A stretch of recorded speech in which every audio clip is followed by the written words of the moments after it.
এখন আমরা চলেছি গঙ্গাসাগর। গঙ্গাসাগরে পুণ্য স্নান করতে যাচ্ছি। খুব ভোরে উঠেছি, 5:40 ট্রেন ধরবো সোনারপুর থেকে। এই ভিডিওর মাধ্যমে কিভাবে গঙ্গাসাগর যাওয়া যায় সেটা আপনাদের সাথে শেয়ার করব। সেই সঙ্গে প্রত্যেকটা যানবাহনে কত করে ভাড়া সেটাও আপনাদের এই ভিডিওর মাধ্যমে জানাবো। 5:40 এখনও বাজেনি, তাই স্টেশনে বসে আছি। 1 কাপ করে চা খেয়ে নিলাম, গরম গরম চা, একটু ঠান্ডাটা কম লাগবে বলে। ট্রেনে উঠেছি, লোকাল ট্রেন। এই লোকাল ট্রেনে করেই যাব কাকদ্বীপ। ট্রেনে প্রায় 2 ঘন্টা জার্নি শেষ করে নামলাম কাকদ্বীপ। এখান থেকে আমরা একটা করে টোটো ভাড়া করে নিয়েছি, টোটো করে যাচ্ছি ভেসেল ঘাটে। ওখান থেকেই আমরা ভেসেল ধরে যাব কচুবেড়িয়া। স্থানীয় একটি ছেলে টোটো করেই যাচ্ছিল আমাদের সামনে বসে। সে এখানকার মেলা সম্পর্কে কিছু কথা বলল, আর সেই সঙ্গে এই টোটো ভাড়াটাও জানিয়ে দিল। শুনে নিন ওর মুখে। 4 কোটি লোকের হওয়ার সম্ভাবনা আছে এবারের মেলায়। আচ্ছা, এবার তুমি বলো তো এই যে টোটো ভাড়াটা কত লাগছে বলো তো। দাদা টোটোওয়ালা কত করে ভাড়া গো তোমার? বলো টোটো ভাড়া কত লাগছে। আর তারপরে আবার নেমে ভেসেল ধরতে হবে, তাই তো? আর ভেসেলে কত? ভেসেলে কত? ভেসেলে 10 টাকা প্রতি লোকে। ওটা কতক্ষণ লাগবে যেতে? আধা ঘন্টা। মানে সাগর যেতে, তাই তো? সাগর সেটা হলো কচুয়াড়িয়া ঘাটে ওঠে, ওখান থেকে বাস ধরে সাগর যাও। আর ওখানে বিভিন্ন বাস স্টপেজ আছে। সেল ধরে যাবো কচুবেড়িয়া। আচ্ছা, ঠিক আছে। কোন বছর টোটো পুরো ব্লক করে দেবে। খালি ম্যাজিক গাড়ি আর বাস যাবে, টোটো কোনো রোডে উঠতে দেবে। টোটো টোটালি রোডে চলবে, যা হবে ভিতর রাস্তা দিয়ে। ভিতর রাস্তা সবার ছিল, মানে এটা মেলার সময়, তাই তো? মেলা ছিল। কাকদ্বীপ থেকে ভেসেল ঘাটে যেতে টোটো ভাড়া মাথা পিছু লাগছে 20 টাকা করে। এখনও গঙ্গাসাগর মেলার কিছুদিন দেরি আছে, এখন ডিসেম্বর মাসের প্রথম দিন। সেই সময় কত ভিড় হয় ছেলেটির মুখেই শুনলেন। আমরা এবার নেমে পড়েছি টোটো থেকে ভেসেল ঘাটে যাবার উদ্দেশ্যে, কিন্তু এখানে এসে দেখতে পাচ্ছি দলে দলে লোক চলেছে ভেসেলের দিকে। তার মানে এখন থেকে ভিড় জমে যাচ্ছে এই গঙ্গাসাগর মেলার উৎসবকে কেন্দ্র করে। আর সেই সময় যে অসম্ভব ভিড় হয় সেটা আমাদের সকলেরই জানা। দূর প্রদেশ থেকে অনেক লোক এসেছে দেখতে পাচ্ছি, এবং তারা বাসে করে একটা বাস ভাড়া করে নিয়ে চলে এসেছে। ভেসেলে করে কচুবেড়িয়া যাওয়ার খরচা হচ্ছে মাথা পিছু 10 টাকা করে।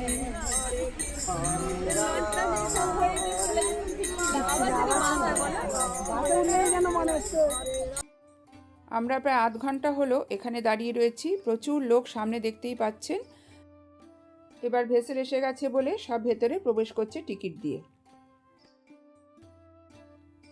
পায়ে পায়ে হেঁটে চলেছি ভেসেলের দিকে। সামনে প্রচুর লোকজন, এর মধ্যে পেছন দিকে আমরা আছি, অনেক সামনে অনেক লাইন পড়ে গেছিলো। আমাদের একটু আসতে দেরি হওয়াতে অনেকটাই পেছনে আমরা পড়ে গেছি। আজকে তাও ভালো যে আজকে জোয়ার ছিল, সেই জন্য ভেসেলটা যথাসময় এসেছে। শুনলাম যখন ভাটা হয় তখন কিন্তু এই ভেসেল ছাড়তে অনেক দেরি করে, এমনকি 6-7 ঘন্টা বাদে একটা ভেসেল ছাড়ে। সেরকম অবস্থার আজকে সম্মুখীন হলাম না, এটাই আজকে ভাগ্য ভালো বলতে হয়। দেখুন এর ভেতরে কি অসম্ভব ভিড়, তবে এই ভিড়ের মধ্যে কোনো রকমে কিন্তু একটা জায়গা পেয়ে গেলাম। দিগন্ত বিস্তৃত শুধু জল আর জল, আর তার মধ্যে রোদ পড়ে জলটা দেখুন কেমন ঝিকমিক ঝিকমিক করছে। শীতের সকালে রোদ মেখে দারুণ উপভোগ করছি এই জার্নিটা। কচুবেড়িয়া যেতে লাগবে আধ ঘন্টা বাদে আমরা কচুবেড়িয়ায় পৌঁছে যাব। এখন এই গঙ্গাসাগর সম্পর্কে কিছু একটু আলোচনা করা যাক। কথিত আছে দানবীর বলিরাজা দানে বদ্ধ হয়ে পাতালে বাস করতেন। তার পুত্রদের নামে তার রাজ্য 5 ভাগে বিভক্ত হয়: অঙ্গ, বঙ্গ, কলিঙ্গ, পুণ্ড্র ও শুঙ্গ। এই পাতালবঙ্গের ভৌগোলিক সীমারেখার দক্ষিণ প্রান্তে গঙ্গা ও সাগরের মিলনস্থল সাগর সঙ্গম গঙ্গাসাগর। ভগবান বিষ্ণুর পঞ্চম অবতার আদি বিদ্যান মহামুনি কপিল ভগবানের পাদপীঠ গঙ্গাসাগর মহাতীর্থক্ষেত্র। আপনাদের সেই কপিল মুনির আশ্রমও যেমন নিয়ে যাব, সেই সঙ্গে গঙ্গাসাগরের যেখানে পুণ্য স্নান করা হয় সেই স্থানেও নিয়ে যাব। আমরা কচুবেড়িয়া পৌঁছে গেছি। আমরা এখান থেকে ম্যাজিক কার নেব, কিন্তু তার আগে আমরা ঠিক করলাম একটু ব্রেকফাস্ট সেরে নেব। আমরা এখানে একটা বেশ পরিষ্কার পরিচ্ছন্ন হোটেল দেখে তার মধ্যে ব্রেকফাস্ট করব বলে চলে এসেছি। সকাল থেকে চা ছাড়া কিছু খাওয়া হয়নি, সেজন্য আমাদের কিন্তু বেশ ভালোই খিদে পেয়েছিল। আমরা এখানে নিলাম গরম গরম কচুরি আর তার সাথে ঘুগনি, আর চা তো থাকবেই, শীতকাল প্রচণ্ড ঠান্ডা, সেই জন্য একটু চাও নিয়ে নিলাম। এবার আমাদের অনেকটাই জার্নি করতে হবে। এবার আমরা ধরবো ম্যাজিক কার। এখান থেকে বাসও যায়, কিন্তু আমরা বাসে না গিয়ে ম্যাজিক কারেই যাব। বাসে অনেকটা সময় লাগবে, সেই জন্য ম্যাজিক কার করেই আমরা গঙ্গাসাগর যাব, বাস স্ট্যান্ড অবধি যাব। তার জন্য আমাদের লাগবে 250 টাকা, অর্থাৎ মাথা পিছু 50 টাকা করে এখানকার ভাড়া। আমরা ম্যাজিক কারে উঠে পড়েছি। এখান থেকে প্রায় 1.5 ঘন্টা জার্নি করে তবে গিয়ে পৌঁছাবো গঙ্গাসাগর বাস স্ট্যান্ড। প্রায় 1.5 ঘন্টা জার্নি শেষ করে আমরা পৌঁছালাম বাস স্ট্যান্ডে। এখান থেকে একটা টোটো আমরা রিজার্ভ করে নিচ্ছি। এই টোটো করেই আমরা মহাতীর্থস্থানে স্নান করব, তারপর কপিলমুনির আশ্রমে যাব। ওনার মুখেই শুনে নিন উনি কত টাকা নেবেন এবং কিভাবে ঘোরাবেন।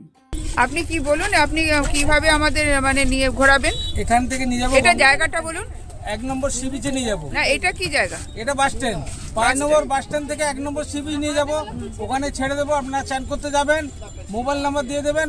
যখন হয়ে যাবে আমাকে কল করবেন, আমি এসে নিয়ে কপিলমুনি মন্দির নিয়ে যাব, ওখানে দর্শন করাবো। দর্শন করিয়ে যদি হোটেলে খাবেন, হোটেলে ছেড়ে দেবো, খেয়ে দিয়ে আবার বাস স্ট্যান্ডে পৌঁছাবো। কত লাগবে? 250 টাকা। আপনার নাম বলুন, হারাধন।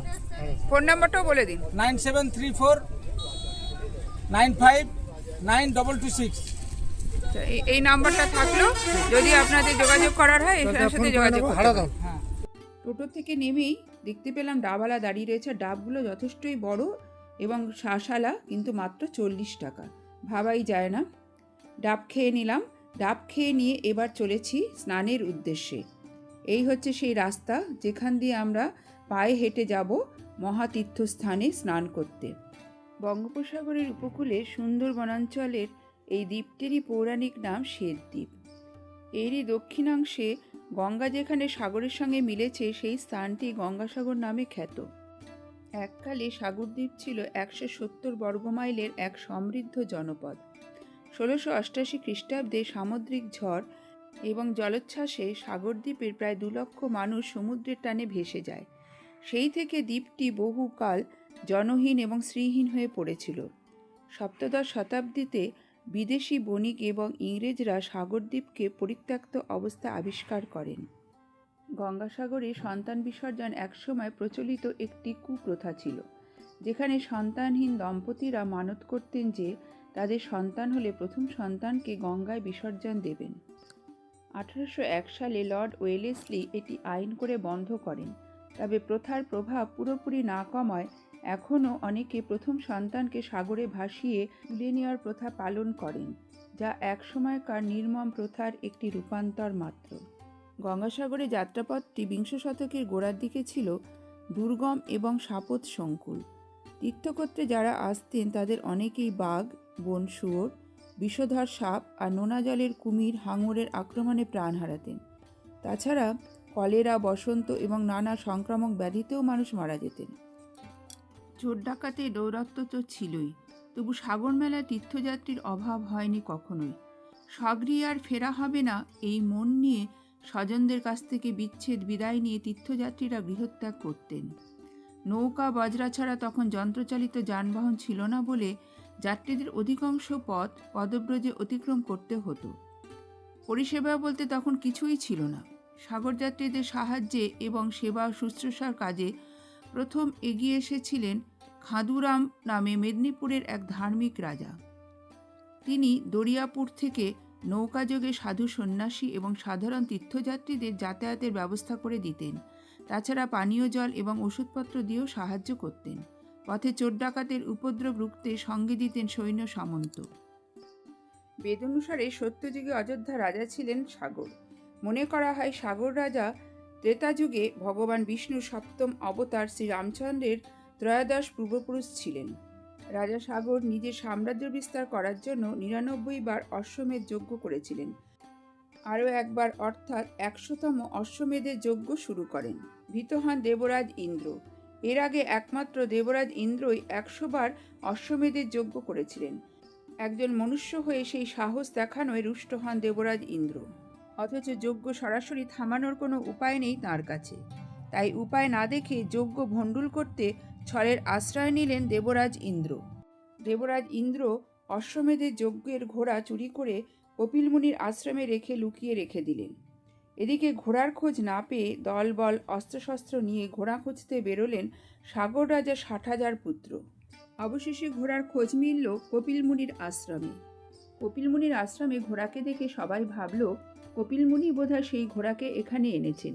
এদিকে কপিলমুনি তখন ধ্যানমগ্ন, কিন্তু সেসবে তোয়াক্কা না করেই কপিলমুনিকে আক্রমণ করে বসে সাগর রাজার ছেলেরা।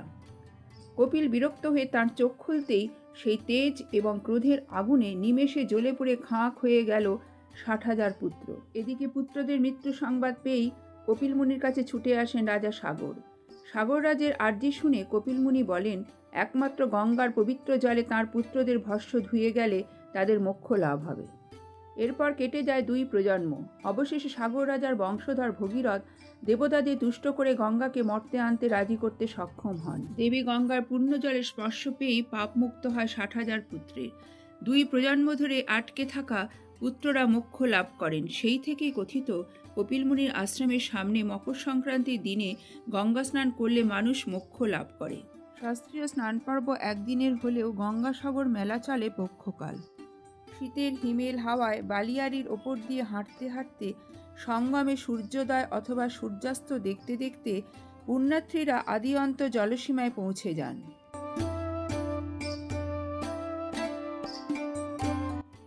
আমরাও একই আশা নিয়ে গঙ্গাসাগরে স্নান করে এবার কপিলমুনির আশ্রমের দিকে চললাম। কপিলমুনির আশ্রমের সামনেই দোকান থেকে ডালা কিনে নিলাম। 50 টাকার ডালা এবং 100 টাকার ডালা, 2 রকম ডালাই বিক্রি হচ্ছে। প্রসাদ হিসেবে রয়েছে নকুলদানা আর গজা। কপিলমুনি আশ্রমের দিকে এগিয়ে চললাম। এখানে আমরা পুজো দেব। এই সেই কপিলমুনির আশ্রম। এখানে আসার পর একটা অন্যরকম অনুভূতি হচ্ছে। এখানে যে কখনো আসতে পারবো এ কথা কিন্তু কখনোই ভাবিনি। হঠাৎ করে আসার সুযোগ হয়ে গেল, তাই চলে এলাম। স্নান করে পুণ্য লাভ করে এখানে পুজো দিতে এসেছি। মন্দির চত্বরটা আপনাদের পুরো ঘুরিয়ে দেখাচ্ছি, এরপরে আমি মন্দিরের ভেতরে প্রবেশ করব।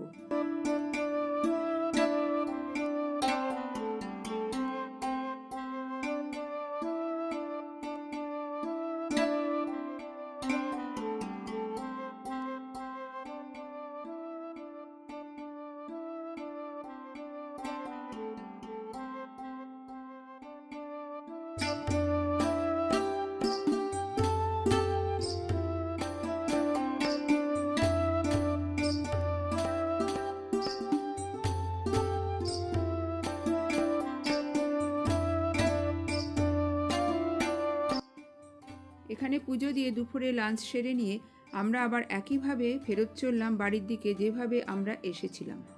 আজকের আমার এই ভিডিও এখানে শেষ করছি।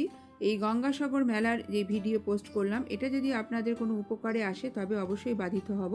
সেই সঙ্গে যারা আজকে আমার চ্যানেলে নতুন, তাদের কাছে ভিডিওটি ভালো লেগে থাকলে চ্যানেলটি সাবস্ক্রাইব করার জন্য অনুরোধ থাকলো। আজকের মতো এখানেই বিদায় নিচ্ছি। সকলে ভালো থাকবেন, সুস্থ থাকবেন।